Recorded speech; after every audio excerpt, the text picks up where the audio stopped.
Everyone agrees we need a plane to fly. But for the past century, several characters have been able to make their highly modified automobiles fly all over the American landscape, breaking speed limits with impunity and risking life and limb to challenge a record that has been etched into the fabric of American history. What would you do if you had some spare cash lying around, a 500 horsepower car, and a group of crazy friends who would go on a speed-thrilling journey with you? Doug Tabbutt would tell you this: drive across the country as fast as you can. But the story does not start with Doug Tabbutt. A wager between two gentlemen in 1903 had one driving a one-way trip across America in an arduous journey that took over 2 months, and the sheer determination that it could be done. This marked the beginning of a series of racing events called the Cannonball Run. Ever since then, the record to drive across America has been challenged time and again. Today, the roads are better, the cars are faster, the technology is next-gen. There's better safety and support readily available. But in spite of all these, it is difficult to determine the motivation behind this insane high-speed run from the east to the west coast. In case you were wondering, there is no cash reward. You are likely to take a wrong turn somewhere and end up 200 miles from your intended destination. The cops you meet on the trip are royally pissed because you are driving recklessly and would gladly impound your vehicle if they could find enough reasons to. Or you could lose control of your expensive car and wrap it around someone's rear bumper at 150 miles per hour. Then we have the veteran truckers who are mad at you for making their roads unsafe and are just as likely to run you off the road as call the cops with the descriptions of your car. So what makes the highly illegal sprint across the terra firma of the United States so attractive to its participants? Is it the thrill of the pursuit? Could it be a thirst for glory? Or is it a rebellion against the powers that be? In order to find out, we have to travel back in time to the period it all began, the heart of the Second Industrial Revolution. The impressive career of Irwin Baker inspired a vision in the heart of Brock Yates, and he nursed in his mind a risky idea whose only supporter was Yates' former colleague at the Car and Driver magazine, Stephen Smith. Yates was of the opinion that better drivers could drive safely and well above the posted speed limit, and that they were going to prove it by using the improved interstate highway system to make the Cannonball Run. The rules were simple. Clock out from the Red Ball Garage in New York, where the magazine housed their test fleet, and clock in at the Portofino Inn in Redondo Beach, California. He pulled his vehicle and team together, but no other person stepped up to compete with him for the fastest time. And so he went at it alone. On May 23, 1971, Yates completed the run with a time of 40 hours and 51 minutes, almost an hour later than his projected time. But while he did not meet his goal, he had set a new record, and soon enough, other people began to show interest in the run. By November of the same year, the event was kicked off again, with a total of 8 teams signing up to join the race. This turned out to be a closely contested race, with all participants finishing within 2 hours of each other, but ultimately Yates won the race, setting a new record of 35 hours and 54 minutes. Over the next 4 years, the race continued to get bigger, with up to 37 participants registering at one point.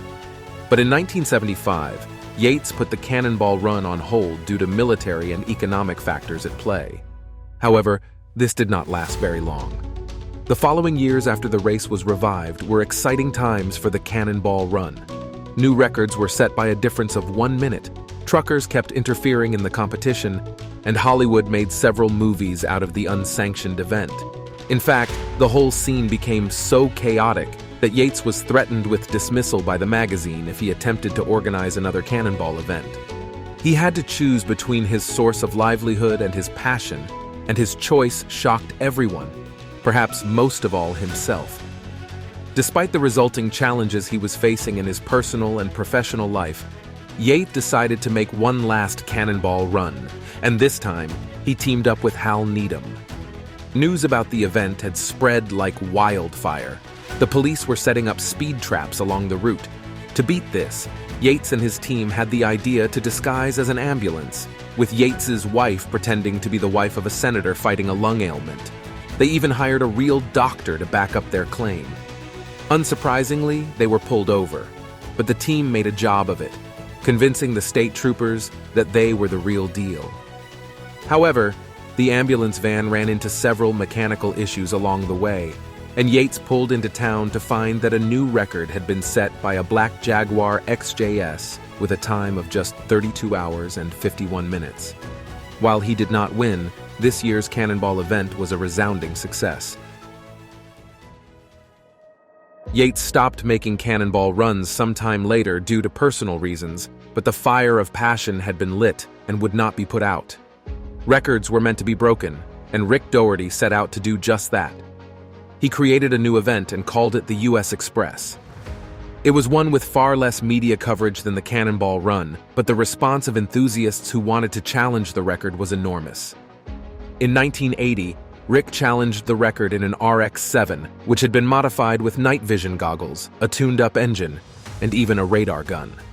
He finished the run in 33 hours and 39 minutes, and while he did not set a new record, it served to keep the spirit of the competition going. But the next 3 years would be marred by massive police interference.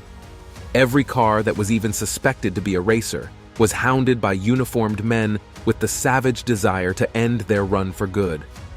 Drivers were being pulled over left and right, and it seemed like everything was about to come to an abrupt end. But as always, someone found a solution to this problem. Doug Turner and David Diem hired a helicopter to spot police for them, and using their Ferrari 308, sneaked through the worst of it to set a new record of 32 hours and 7 minutes. For the next 20 years, this record will remain unbeaten. In the early 2000s, Alex Roy discovered that his father was a closet fanatic of the cannonball and had even attempted it at one time. Just as his father feared, this revelation spurred a consuming interest in the race, and Alex promptly signed up for the Gumball 3000, a rally for the rich and famous. Alex did not have their resources, but the stories of the past which he'd heard inspired him to go to the races in disguise. Rather than an ambulance, Alex joined the Gumball rally as a German police officer in a BMW E39 M5. Despite the fact that police had continued to chase after racers non-stop throughout the event, Alex was able to slip through their net, and at the very end of the race was gaining on the leaders. Unfortunately, his car ran out of gas and would have been out of the race if Richard Rawlings, one of the racers he was trying to overtake, had not left him some fuel ahead. Alex did not win that race, but he went on to have a lot of fun in subsequent Gumball rallies dressed up as police officers from different European countries. Richard Rawlings, who would turn out to be a future TV star, approached Alex with an offer to race each other across the country while recording all of the action on live TV. Alex was not interested in the media attention and turned down the offer. Instead, he got his hands on the original footage of David and Doug's record run, teaming up with Corey Wells, Dave Maher, J.F. Musial, and John Goodrich, and studied everything he could about the race.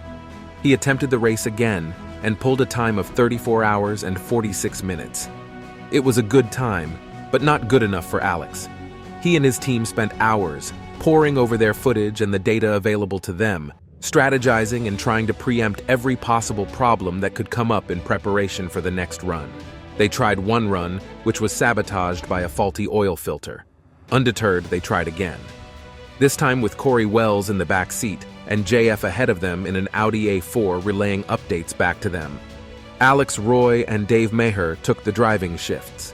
It was a harrowing event featuring run-ins with the police, a spotting plane, stormy weather, and angry truckers who were radioing the cops with their location. With fancy sleight-of-hand tactics and skillfully aggressive driving by Maher, they were able to get through the worst places despite the loss of time at different points. Soon, fatigue began to show through, and with the city drawing nearer, Alex Roy took over the wheel. In order to beat the time, Alex knew he had to let go of his more conservative style of driving and push the envelope to make up for lost time. Breathlessly, they arrived at their destination and rushed out to punch the time card. This turned out to be a time of 31 hours and 4 minutes. It was unbelievable. After more than 2 decades, the record had once again been broken. The Cannonball Run record would be broken again 4 more times, with each one clocking in at less than 30 hours. First was Ed Bolian, a sweet talker who could talk his way into anything, including owning a $2 million Lamborghini and an interview with the great Brock Yates himself. He told Yates on live TV that he was going to beat his record, and amazed the world when he actually did. His modified CL55 AMG could carry an extra 400 pounds of fuel, and the car's active suspension very well saved the team's life when it had to go 2 wheels due to the sudden dangerous maneuver during the race. His team, made up of Dave Black and Dan Huang, were ultimately successful because rather than having just one spotter in a helicopter, they had friends scattered along the route to watch out for police. All in all, the added help ended in Ed setting a record of 28 hours and 50 minutes. But this record was broken by a coalition of 2 men, Arne Toman and Doug Tabbutt. Arne, who co-founded AMS Performance, was in charge of preparing the car for the run and tuning it with the necessary tech it needed for peak performance. Doug, the founder of Switch Cars, was focused on logistics and strategy, and decided the route, optimum driving speed, and the number of stops they'd need to make. Finally, they chose Berkeley Chadwick to spot for them. The car they had chosen, a 2015 E63 AMG they'd named Angry Ursula, ran into all sorts of technical trouble. They'd even given up on completing the race at a point, but somehow, the car roared back to life and was able to continue the journey. Like Ed's team, Arnie and Doug had a lot of help in the form of spotters along their route. With 18 extra pairs of eyes who also turned out to be professional drivers, Arnie and Doug were able to slice off another 1 hour from the standing record, clocking in at a blistering 27 hours and 25 minutes. But while everyone was locked up behind closed doors, an anonymous team had taken advantage of the empty roads caused by the pandemic and pulled in a highly controversial record time of 26 hours and 38 minutes. But Arne and Doug were not going to let that stand for long, controversial or not. The 2 men decided to go get their record back. With Angry Ursula getting totaled by a drowsy driver, they chose an Audi S6 as their new chariot and once again worked around the clock to make it ready. They barely had time to test run the car, and soon they were on the road. There they discovered the steering was off, the throttle and brake pads worked erratically, and the car made an annoying whistling sound when they traveled at over 160 miles per hour. They'd also missed an opportunity to fill up the tank at one gas station and escape the police when a trucker ratted on them. In all, it looked improbable that this new run would yield any positive results. But again, they proved that the impossible only remains impossible with a lack of determination and sheer will. Their new record time was an amazing 25 hours and 39 minutes, and so it remains until this very day.